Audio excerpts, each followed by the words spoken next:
A demonstration christened Agbewo by a group calling itself the Inter-Party Coalition in Defense of National Sovereignty is currently ongoing here in Accra. The demonstration, according to organizers, is to send a clear signal to government that there is no room for state-sponsored terrorism of any sort under the current dispensation, and that Ghanaians are prepared to rise to the occasion to resist fear and terror. Some key members of the opposition parties spoke to my colleague Nancy Emefajradosi on why they joined the demonstration. This government is not in the mood to find the perpetrators of these dastardly acts at Ayawaso West Woko. And not only that, they are doing everything possible within their power to make sure that nobody gets punished on account of the events at Ayawaso West Woko. Part of the orchestration was the lie that was told by the police that those perpetrators were not known, they were not deployed by the Ghana Police Service. It turned out that they came there in police vehicles. And in fact, the driver of the police vehicle was a policeman, a sitting policeman. Nobody has told Ghanaians that a police SWAT team vehicle has been stolen, and for which reason the users will not be found. Now, luckily for us, a sitting Minister of State for National Security has come to claim responsibility for deploying those thugs to go and commit those atrocities. So what else do the police and the security services need to apprehend those people? Nothing. Against state-sponsored criminals. I'm against violence. I'm against bloodshed by the state. That is why I'm here. I'm against the formation of terrorists in our country. That's why I'm here. This is how Boko Haram started. We have the police cars were used. We have the police guns were used. It wasn't used by the police. The police who were there did not have arms on them. The police did not have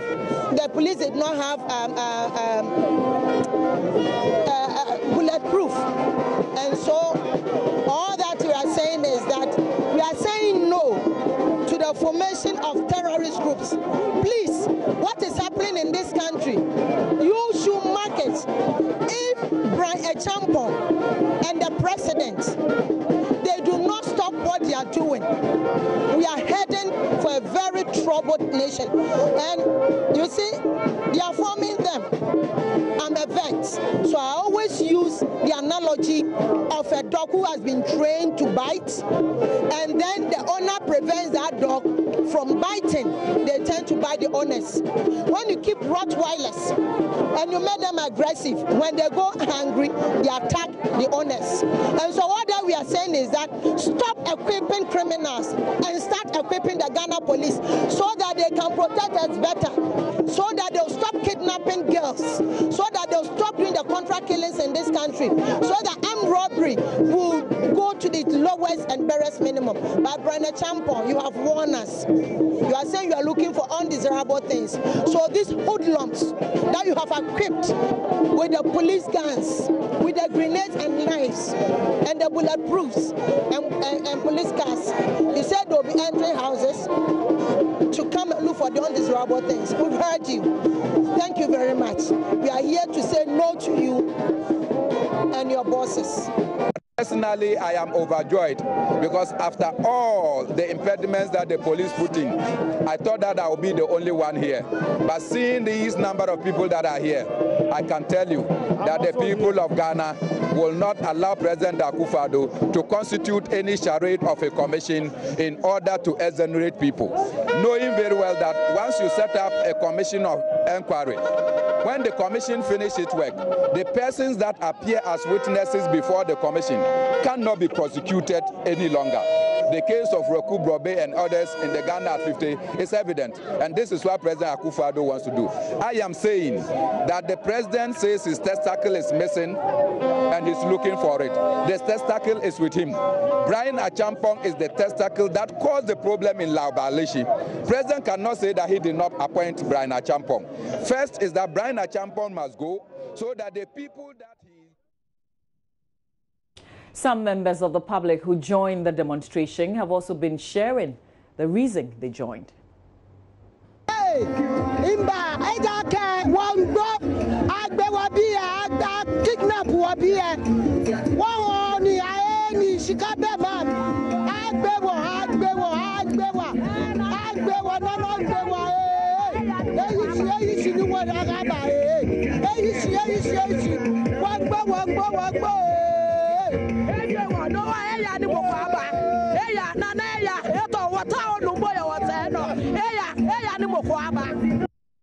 We'll bring you back that conversation with Peter Mark-Manuel and also join Nancy Emefajradosi live, who's with the demonstrators. But away from that, there are calls on the Microfinance and Small Loan Center, MASLOC, to dispose of some 350 vehicles to save the nation further losses. Joy News investigation has revealed the vehicles were overpriced by at least 18 million cedis. The GPRTU, which was supposed to take the vehicles, rejected them because of the prices. There are concerns that if urgent action is not taken on the vehicles, they may end up like the 86 gallopers that have been abandoned for close to 20 years now. Manasseh Azuri-Awene reports. Some of the 100 buses and 250 saloon cars have GPRTU inscribed on them, but the transport union says it will not take the vehicles at the current prices. Kwame Kuma is the national chairman of the GPRTU.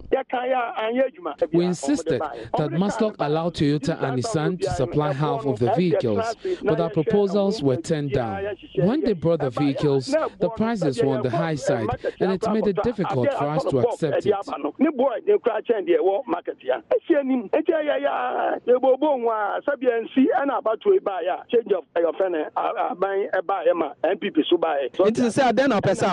We want government to reduce the prices so we could purchase the vehicles. Each of the 100 buses, for instance, cost $28,000, more than the showroom price of the same buses from the same supplier, Mac Ghana Limited.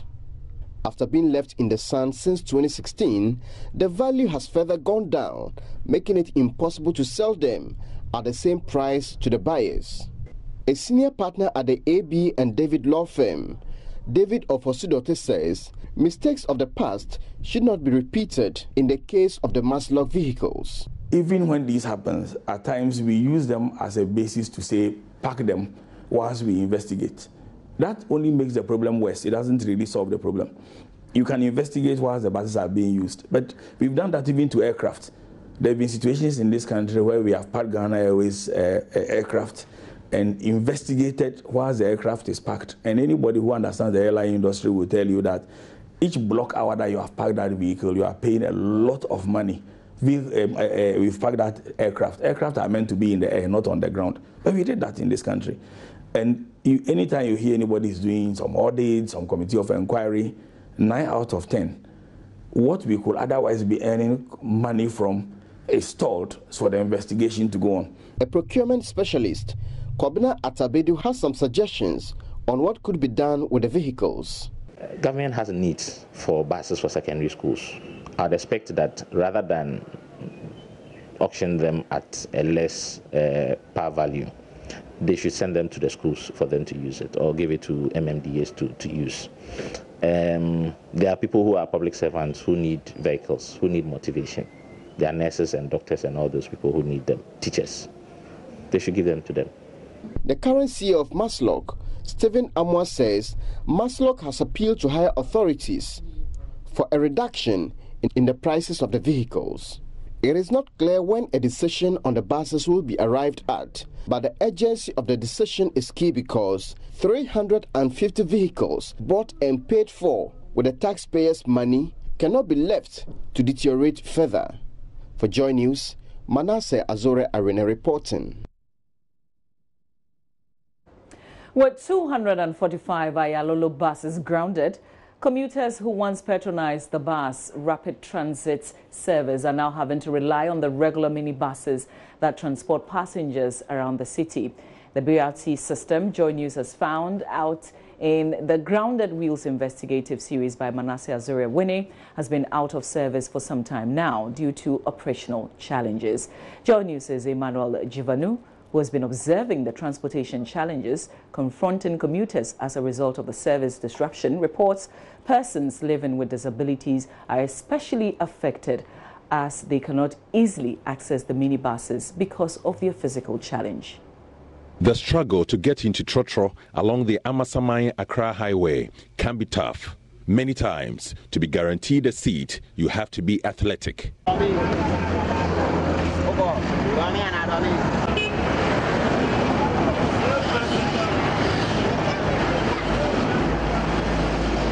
It's for this reason that the Ayalolo Bus Rapid Transit System was inaugurated in 2016 to provide decent and time-bound transport services to commuters in Accra. Unfortunately, 59 buses deployed in the Greater Accra region have all been grounded. Passengers along the Amasaman of Angkor Achimota to Accra routes now have to struggle for Trotro. Shireen Donyo is visually impaired. She relied on the Ayalolo bus to work each day when it was operational. In the bus were special seats reserved for persons with disability to prevent jostling with boarding. Joining the Ayalolo was so convenient because when you are visually impaired or any disabled, there is a special seat reserved for you. And you know, Ayalolo has this way of reducing the steps when you want to join. So when joining it, you don't have problem. You know the step is always low. And when you want to alight to, they reduce the step to your level. You don't have any problem. And when you sit, no one come and push you off from your seat and whatever. But on days she's on low cash, her sister would have to hustle for a seat and then give up the seat for her to board. Patrons of the Ayalolo service recount the convenience of commuting to the Central Business District and now want government to work hard. I use the Ayalolo bus. I usually use it from Achimota over here to Accra, their bus stop, because I work at the ministries and boarding it helps me a lot. It enables me to get to my office early, on time. Complaining that he has money on the card, but because the bus is no more in operation, he's not going to use it, and he doesn't know how to even get the money back from the card. So actually it's going to affect people, those who normally pick the Ayalolo bus from work and from work to back home. And now we have to opt for the normal Trotro, and it's not convenient because with the Ayalolo sometimes you already had money on your card. You just wait for the bus at the bus stop, it gets there, you board it, and that's it. But now with that you could avoid the traffic because there was a separate route for it, so you didn't have to go through the normal traffic. But now you have to, go using the stress, and this Trotro is not convenient at all. Operators of the Ayalolo buses, the Greater Accra Passenger Transport Executive, say cost of running the service outstrips revenue and inadequate routes are reasons they stopped operations. The Achimota bus terminal is a pale shadow of itself and now home to the homeless. The metal chairs at the station are rusting away. Some patrons are unhappy and want government to resolve the challenges immediately. For me, I think the Ayalolo should be, I don't know for what reason it's not in operation now, but I think it should be brought back. I don't know why they are packed, and it's a waste of national resources, I should say, because money has been invested into it, and then it's been packed and it's not in operation. Even as at now, I haven't heard any news about the main reason why they have stopped work. They just stopped just like that. So we are begging the government to let the Ayalolo buses come back again to help us, especially we the workers. Just before leaving the Achimota bus terminal, I saw 3 buses exiting the yard. When I inquired where the buses were headed, some workers told me off camera that some private organizations, including churches, occasionally hire the buses. Ayalolo Inga means we keep going, but unfortunately, Ayalolo has stalled. Until these buses resume operations, patrons of the service, including Shireen, would have to endure the discomfort of using Trotro. Also, the 742 million Ghana cedi loan spent on the service would go waste. The taxpayer would have to bear the burden of payment. And return to our earlier story on the Ayawaso West Wuogon by-election. A national executive member of the governing New Patriotic Party, Peter McMahon, has charged the national security to explain to the public why personnel from the outfit were armed during the Ayawaso West Wuogon by-election. He spoke to me in an earlier exclusive interview. The entire security architecture will have to be looked at. But then, on the D-Day, when we have polling agents and security personnel who are supposed to go there without guns, the security people should tell us the reason why others with guns, because they must have had certain intelligence which me and you are not privy to. Correct. So we cannot fault them until they come out to tell us the reason or the intelligence they had. Hitherto, the district security apparatus under the leadership of the district chief executive or the regional minister had the wherewithal to lead security men to polling stations. Meanwhile, security expert and executive director of Security Warehouse, Adam Bona, is advocating for a public hearing of the Commission of Inquiry's work. He believes a televised hearing of the 30-day sit-in will allow people to learn from others' testimonies. For me, I am happy. I'm hoping that we could have a public inquiry where instead of doing some inquiry in secret, we would have a public inquiry where your television station or radio stations or media houses, all of us want to see this live. We'll see it live at our house, or we will be wherever they are going to witness, so that these people would be interrogated live, get to know who they are live, and we get to know what they say, so that people will learn out of this. Those who are watching and want to take the laws into their own hands, politicians who want to use, hoodlums like this, people who would be worried of whatever their actions could be there, and also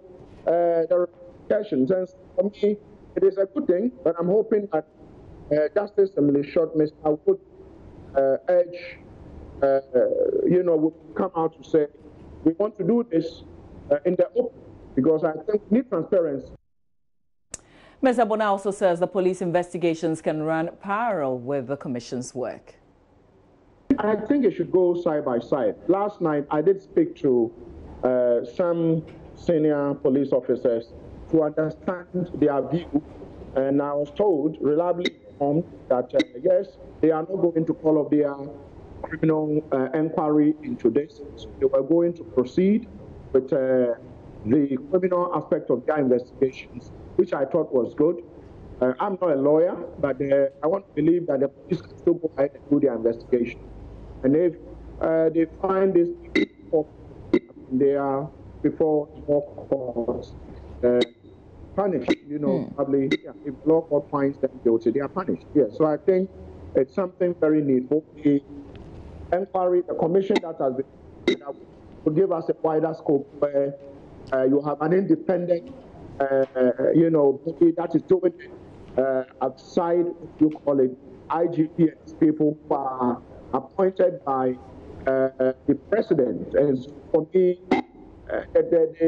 those who are superintending over this commission are independent-minded, who hold no allegiance to the president and don't need to satisfy the president or the executive's wishes. So I believe that it is important they do it, and then let's see what the police will come up with. Now, let's go live to the Agbewo demonstrations. My colleague Nancy Emefa-Dradosi joins us live with the latest. Nancy, bring us up to speed with what's happening with the demonstration. Hello, Nancy Emefa-Dradosi, if you can hear me, tell us what's happening. We're unable to get Nancy through right now, but when we connect with her, we will get the latest updates. We can. Nancy, tell us what's happening. Ambrose Derry, the Interior Minister, received a petition from Mr. Bernard Mona, who is the convener for this particular group. Now, what he did was to assure them that the president was committed to ensuring that there was peace in Ghana. And so even though they appreciate that they were demonstrating, they wanted to assure them that the president was committed, the Interior Ministry was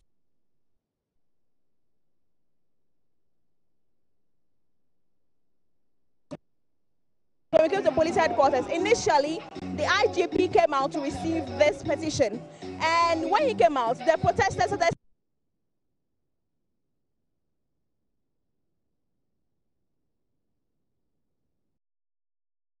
I have to apologize for that technical challenge there. Nancy Emefa-Jiradosi confirming that the demonstrators have presented the petition to the Interior Minister and given us an update on reactions as the demonstrators saw the IGP. We'll bring you that a bit later.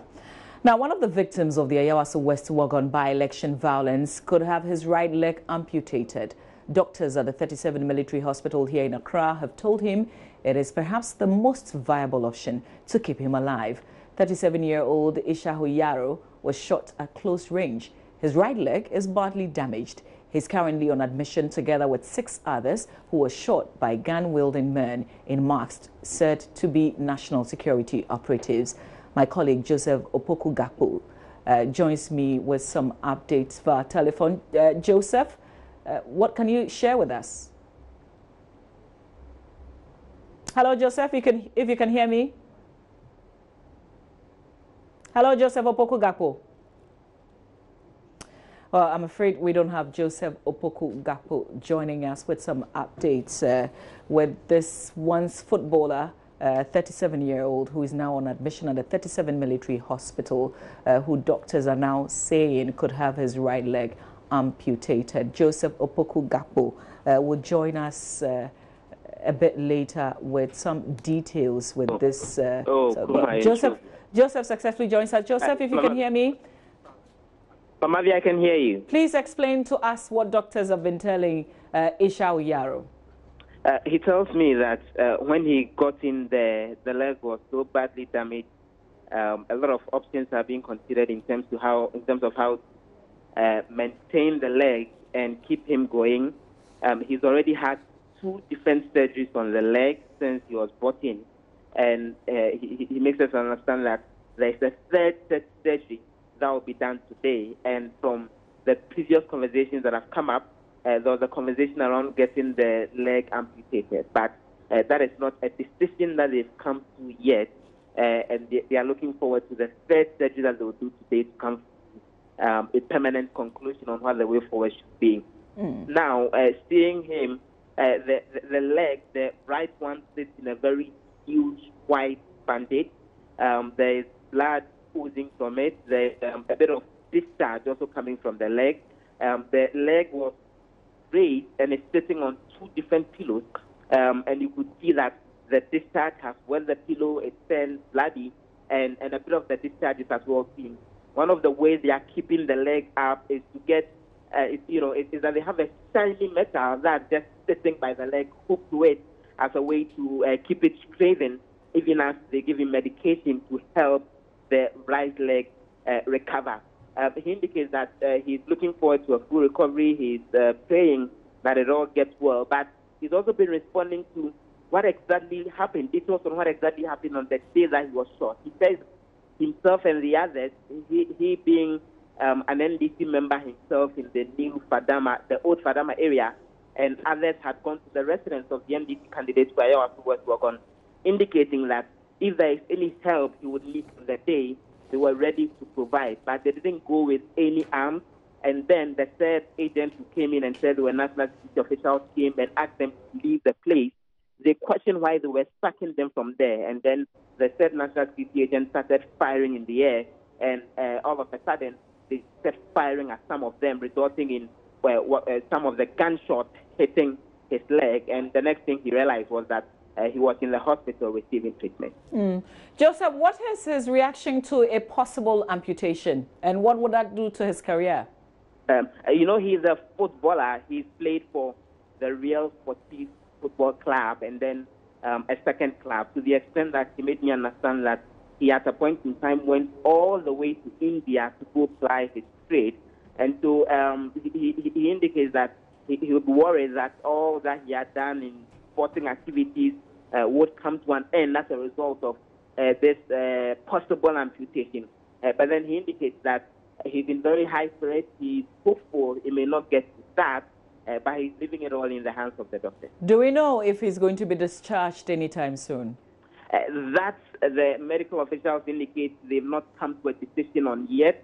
They indicate that it may take a while, looking at the state of his leg at the moment, and the need to do all the dressing, which they think for now has to be done by professionals. But they indicate that after today's planned surgery, they would have concrete indications on what the next steps will be as far as his leg is concerned. Any medical bills to be settled with the controversies coming up? So I asked the medical officials about that, and they tell me that per how they operate at the 37 military hospital, if a drug is being gotten from outside, then it's out of their hands. But once you're on admission at the facility, what they do per their practices, they wait until everything is done and you are about to be discharged. Then they put together a medical bill and ask you to pay before you leave. So as far as the medical officials are concerned, currently they've not requested that he does any payment because that's not how they practice. They wait until you know all the operations are done, and then when you're about to be discharged, they hand you a bill and you do the payment before you go home. So they've not requested money from him yet, and then they look forward to when he will fully recover before they prepare an invoice for him to pay. Has his family received any sort of donations? Well, the brother, one of the brothers, has been indicating that the family itself has not received any money. The brother has been indicating that there was a case of a military officer approaching them and telling them that when the member of parliament for the Ayawaso West constituency, Lydia Sarah Mahasan, came in, money was given to them in order to be given for his outfit. But the family itself has actually not received the said amount. The family here again indicates that Lydia Hassan had also earlier said that she had left her contact with the family so that if there is any challenge and any more money is needed, then they could get back to her for that. But the family hasn't gotten hold of that contact either, and the money in question, the said 5,000 that Lydia said has been given to them, is actually something that an officer of the sector military has actually told them, but then it's not money that has gotten to them as a family here. Joseph Opokugako, we'll leave it here. Thank you very much. That's my colleague giving us an update from the 37-year-old Aisha Huyaro, who's on admission at the 37 Military Hospital. Away from that, a section of the main Accra-Kumasi highway in the Konongo-Odumasi area in the Ashanti region is to be closed temporarily to traffic due to structural defects. Authorities say they have detected huge gullies beneath the asphalted surface, which pose potential danger to road users. Residents along affected areas have been ordered to evacuate to allow for work to begin immediately. Prince Apia has more in the following report. Close to the main Kumasi-Accra road at Akantiebesa in Konongo is this big, deep gully eating into the main road gradually. Residents say it began developing over 5 years ago and has since extended almost half into the main road. These mechanics here have a clue of what could have started this disaster waiting to happen. It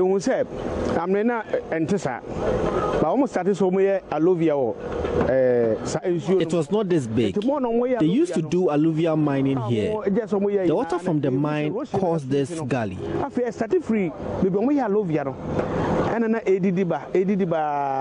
Authorities have moved to fix the road and other bridges at Odumasi Zongo and Odumasi Township. Some structures have already been earmarked for demolition. This means residents must evacuate immediately. Nobody will survive if there's an accident. We are ready to relocate because fixing the road is important to us. It is unclear when closure of the road will be affected, but detours are being created to ease the traffic on the stretch during the construction period. Occupants of temporary structures near the restricted areas are pleading they be allowed to stay so they can reoccupy after work is completed.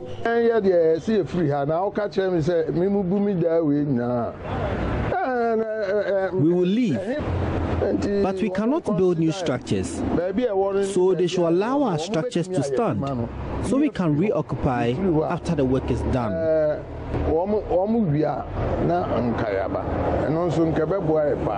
Susan Akomia is Municipal Chief Executive for Santiachem Central. She pleads with residents to relocate to pave way for the reconstruction of the broken bridges. But we don't want any accident to happen in that area. So I will take this opportunity to plead with those along that area which have been marked with the red crosses to move immediately because the work is just about to start. We should not put any impediments on their way so that the work can carry on as smoothly as possible so that he can move to the other two areas. Regional Minister Simon Osei-Mensah says no compensation will be paid on property found in these construction paths.